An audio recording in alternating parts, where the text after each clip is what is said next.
OK, čo všetko sa dá zbaliť do batožiny rozmerov 40x20x30 cm.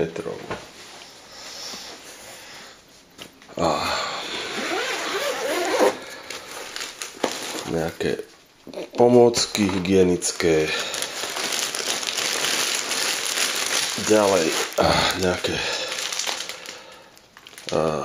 jedlo, sáčkové polievky, kakao, niečo v prášku, uterák, nejaký notebook, ďalej nejaké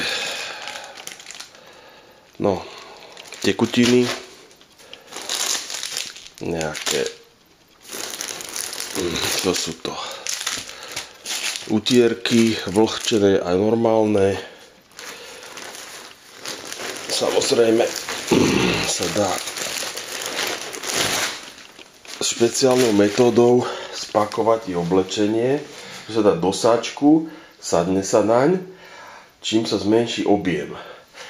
Obdoba vákuovania.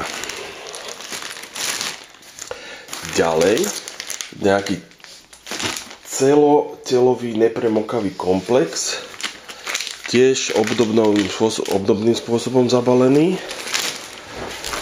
A zlatý klinec programu je vákuovo balený spacák, na ktorom sa dá ušetriť až polovica priestoru. A samozrejme nejaké papiere a nejaká powerbanka. A ešte sa nám podarilo do vedľajšieho ruksaka dať aj topánky na vodu, teda do vody, pre obidvoch účastníkov. No.